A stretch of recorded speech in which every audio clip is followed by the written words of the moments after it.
Hello বন্ধুরা, তোমরা সবাই কেমন আছো?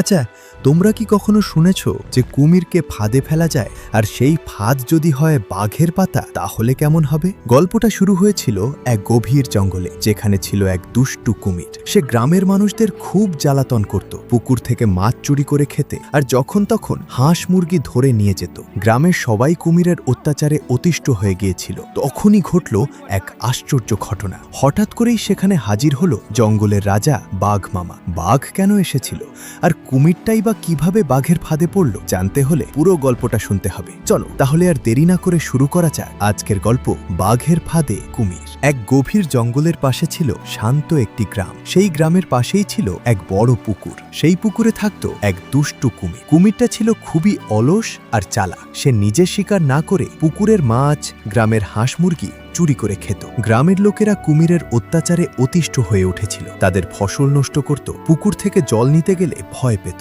এমনকি বাচ্চারা পুকুরের ধারে কাছে যেতেও সাহস পেত না। একদিন গ্রামের সবচেয়ে বুদ্ধিমান বুড়িমা, যার নাম ছিল সাবিত্রী দেবী, তিনি ভাবলেন আর নয়, এই কুমিরের একটা উচিত শিক্ষা দিতেই হবে। তিনি একদিন গ্রামের সবাইকে জড়ো করে বললেন, তোমরা ভয় পেও না, আমি এই কুমিরের একটা ব্যবস্থা করব। ততক্ষণে তোমরা দ্রুত চ্যানেলটা সাবস্ক্রাইব করে দাও। সবাই অবাক হয়ে জিজ্ঞেস করলো, কিভাবে মা? ও তো জলের প্রাণী, ওকে ধরা খুব কঠিন। বুড়িমা মুচকি হেসে বললেন, তোমরা শুধু দেখো কি করি। পরের দিন সাবিত্রী মা একটি বড় এবং শক্ত দড়ি নিয়ে গেলেন পুকুরের ধারে। তিনি সেই দড়িতে কিছু সুস্বাদু মাছ আর হাঁসের মাংস বেঁধে একটি ফাঁদ তৈরি করলেন। ফাঁদটি এমনভাবে পাতা হলো যেন কুমির মাংস খেতে এলেই দড়িটা তার পায়ে আটকে যায়। তিনি জানতেন কুমিরটা মাংসের লোভে ঠিক আসবে। সন্ধ্যা নামতেই কুমিরটা খাবারের সন্ধানে পুকুরের পাড়ে এলো। নতুন ধরনের খাবার দেখে তার জিভে জল এসে গেল। সে ভাবল, আহা, আজ তো বেশ ভালো ভোজ হবে মনে হচ্ছে।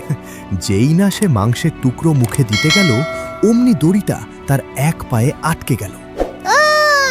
কুমিরটা ভয়ে চিৎকার করে উঠল, কিন্তু ততক্ষণে অনেক দেরি হয়ে গেছে। দড়িটা শক্ত করে বাঁধা ছিল। কুমিরটা ছটফট করতে লাগলো আর সাহায্যের জন্য ডাকতে শুরু করলো। তার চিৎকার শুনে গ্রামের সবাই ছুপে এল। সাবিত্রী মা একটি লাঠি হাতে কুমিরের সামনে এসে দাঁড়ালেন। তিনি বললেন, কেমন লাগছে কুমির মামা? এবার বুঝতে পারছো তো চুরি করা কত খারাপ? কুমিরটা মিনতি করে বলল, আমাকে ছেড়ে দাও বুড়িমা, আর কোনোদিন চুরি করব না। কথা দিচ্ছি এখনই গল্প জগত চ্যানেলটা সাবস্ক্রাইব করে দিই। গ্রামের সবাই যখন কুমিরটাকে নিয়ে কি করবে ভাবছিল, ঠিক তখনই হঠাৎ করেই জঙ্গলের দিক থেকে একটি বিশাল বাঘ বেরিয়ে এলো। বাঘটিকে দেখে গ্রামের সবাই ভয়ে পাথর হয়ে গেল। বাঘটা কুমিরটাকে দেখে গর্জন করতে শুরু করলো। গ্রামের সবাই ভয়ে পিছিয়ে গেল।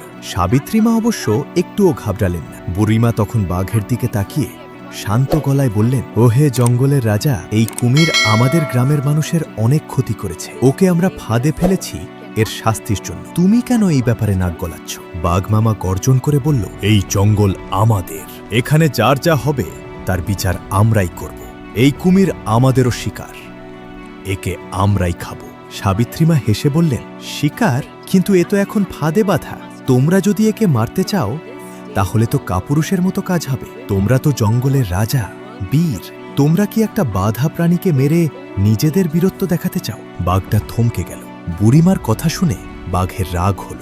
তারা রাজা হিসেবে নিজেদের সম্মান নিয়ে তারা খুব সচেতন ছিল।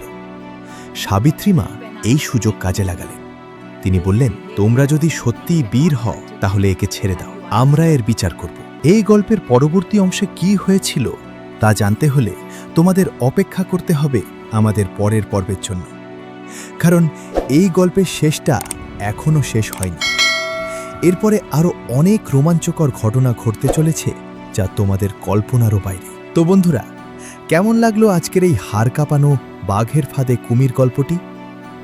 গল্পের পরবর্তী অংশ দেখতে চাইলে এখনই কমেন্টে পার্ট 2 লিখে জানিয়ে দাও। ভিডিওটি ভালো লাগলে একটা লাইক করতে পারো, আর খারাপ লাগলে ডিসলাইকও করতে পারো। আমাদের গল্প জগৎ চ্যানেলে এমন আরও নতুন নতুন রোমাঞ্চকর ঠাকুরমার ঝুলি, বাংলা কার্টুন ভিডিও, নীতিকথার গল্পসহ আরও অসংখ্য সব আনকমন রূপকথার গল্প রয়েছে। যদি হাতে সময় থাকে তবে সেগুলোও একবার দেখে আসতে পারো। আর তুমি যদি এমনই সব ইউনিক আর রহস্যময় রূপকথার গল্প, ভূতের গল্প বা ঠাকুরমার ঝুলি দেখতে পছন্দ করো, তবে চ্যানেলটাকে এখনই সাবস্ক্রাইব করে আমাদের পরিবারের সদস্য হয়ে যাও। দেখা হবে খুব শিগগিরই নতুন কোনো দিন। ততক্ষণ সবাই সাবধানে থেকো আর সাহসী থেকো। সবাইকে অনেক অনেক শুভকামনা।